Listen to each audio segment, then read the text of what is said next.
Known by many creatures in Dungeons & Dragons, the Fae call it the Deck of Fools, dwarves call it the Deck of Curses, gnomes refer it to as the Deck of Fate or Deck of Luck.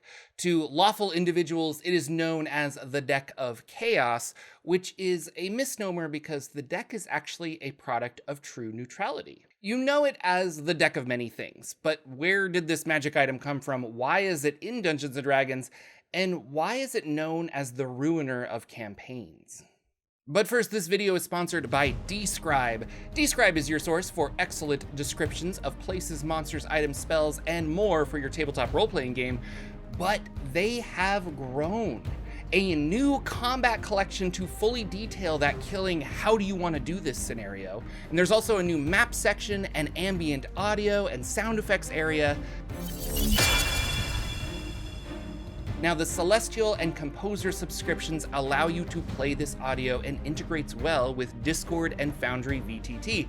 So right now, they have a Black Friday sale for all of you lore fans between Wednesday, November 22nd through Cyber Monday, November 27th. If you use the code Jorphdan at checkout, you will unlock 43% off of the annual subscriptions. So check out Describe today by clicking the link in the description. Use code Jorphdan at checkout, and thank you again, Describe. Hello everybody, Jordan here, the PH is silent. Now let's talk about the Deck of Many Things, which I thought first appeared in AD&D Dungeon Master's Guide, but after writing this, I saw that Chris Perkins had said that it was part of the original D&D, but was only 18 cards then. But I'm going to focus on AD&D because why not?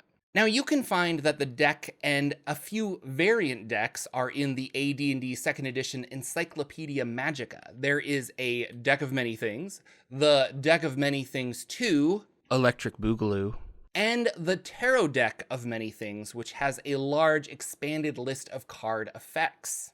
And I thought that was cool because when I originally thought of the Deck of Many Things, I was hoping they would use a tarot deck so you could mix and match the type of decks you want to use. But if you go back to AD&D 2nd edition, you can. Little lore was added in 2nd edition or 3rd edition to the Deck of Many Things. It was just a holdover magic item from earlier Dungeons & Dragons, and it would show up randomly if you rolled on random loot tables, and then it would supposedly destroy campaigns. Now, in 4th edition D&D, the magic item wasn't included until Dungeon Magazine 177. And this time, we got an origin in the sense that, well, they tell us the origins were lost. But, as it was believed, the deck was a gift from an arch-fae to a long-forgotten emperor. The deck evolved into a more sentient magical item within this edition. It had goals to sow chaos and discord throughout the world and topple powerful leaders. But the interesting thing about this version is that you could use the deck as an arcane focus, channeling spells through it and altering the roles of enemies. Plus, you were still able to draw from the deck for a magical bane or boon, but if you pulled too many cards, the deck would disappear after a certain number of pulls. Now, Dragon Magazine 148 said that the deck was made by a powerful deity, and if the deck ever disappeared, it is most likely to have returned to that deity. It would then be distributed out again into the multiverse to a thief, a gambler, or a monster. It also appeared in the video games Baldur's Gate 2 and Neverwinter Nights. It was detailed there to have been created by the Netherese. Link to a video on the Netherese if you want to know more about them. Big old ancient wizards. When the Netherese created the decks, they were silly and they were just a way to entertain bored wizards. It was a casual deck building game that was played with slightly enchanted cards competitively, not unlike Magic the Gathering. Now, after the fall of the Netherese, the magic in the cards, they were altered and it grew because of the magical flux, or maybe they were just left alone for too long. It changed the artifact from a harmless game to a dangerous and legendary magical item. Other appearances I found were in the Forgotten Realms board game and as a legendary artifact in the Forgotten Realms set of Magic the Gathering cards. So how does the deck work? What does it do? Well, the deck is sometimes just 13 cards, but a 22 card version exists. And as filming this, the Book of Many Things for 5e has been released. I'll probably do another video deep dive on that once I acquire it. but they've extrapolated on the deck and has made it 66 cards. The cards are usually made of ivory or vellum and are found in a wooden box or a leather pouch. If you draw a card or shuffle through them, the cards appear blank. So before drawing, you must declare how many cards you intend to draw, and then you draw them one at a time, with each card taking effect immediately. It can be both a bane or a boon. You could receive a rare magical item or lose a few levels in your class. You could be granted 3 wishes or be forced to solo fight an avatar of death. You're going nowhere! The reputation of the deck being the ruiner of campaigns is because it's basically a grenade to hand to your players. It could one-shot a boss, completely altering the current campaign. It could destroy half the party.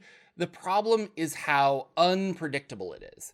The benefits or dangers will either draw players in or push them away, so you usually get a group where they avoid the magic entirely and never draw a card, or you get a greedy group that draws too many cards and become forever trapped in a demiplane or have their soul stolen away. So this has led GMs to cheat, and they don't really create full decks. But I know what you're saying to yourself. You're saying, Jordan, doesn't that take away from the excitement and the fun of the deck?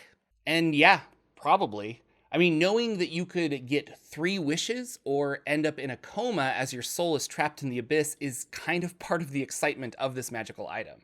Sometimes D&D is all about creating lasting memories out of a unpredictable situation, which I would argue the deck accomplishes to great effect. Now, it isn't everybody's cup of tea, and to be honest, when I've used the deck in the past, the campaign became more about the deck rather than the adventure that we had planned. I honestly think the deck would find a happier place in Dungeon Crawl Classics, where Gonzo random tables reign supreme. Where your soul is being trapped in the 9 hells is really just another Tuesday. I played a 2nd edition game years ago where we incorporated the Deck of Many Things, and we only played that 2e game for 5 sessions. And reminiscing about it with my friend, they said, well, we really only played 4 times because one of those games was a Deck of Many Things, and that really doesn't count. Which was kind of true. That particular session was just us pulling cards. We all got greedy, and our 2e game was done afterwards. We never finished the missions, we never saved the princess. Every character in that game died, was teleported away, or became very rich. So I got to thinking, what is a clever and interesting way of utilizing the Deck of Many Things in your campaign? Well, I found an interesting 2e module that incorporates the deck very well. I found it in Dungeon Magazine 19. It's called House of Cards. There is a dungeon of 52 rooms, and each locked door is magically sealed with a card from the Deck of Many Things. Now, the card covers the lock face down, so players must draw a card in order to get to the lock and open the door. It's simple, but it's kind of a clever way to play through the Deck of Many Things and to include it in an existing game. So let's say your MacGuffin hides within this labyrinth of doors sealed with the Deck of Many Things. Someone has to pull a card in order to proceed. The original adventure takes place in Westgate of the Forgotten Realms, but you could use this dungeon in any setting. I like the idea of players building the deck as they go, pulling the cards together. And I'm pretty sure some clever players could probably bypass this in some way, but you could use some Netherese magic mumbo-jumbo and prevent teleportation, shape change, or ethereal jaunt, so it really forces someone to pull the card. And who knows, you could grab NPCs from the local town, and that leather tanner who just pulled a card for you could become the new king. You'll have to Google Dungeon Magazine issue number 19 to find the House of Cards module, as I really can't find it for purchase anywhere. Or just take this idea and build your own dungeon using descriptions from Describe. Will you be using the deck anytime soon? Do you think the updated version in the Book of Many Things will become the new standard for the deck? Do more cards equal more fun? Let me know in the comments below, and thanks again Describe for sponsoring this video. Be sure to check out their Black Friday sale and get 43% off using code Jorphdan at checkout. Thank you so much for watching, everybody. If you want more on the deck of In Many Things, there are lots of fan-made supplements out there. And Dragon Magazine 148 has information on the deck, and of course 3.5 and 5e, the Dungeon Master's Guide, has lots of information as well. Thanks again, everybody, and I will see you all in the next video.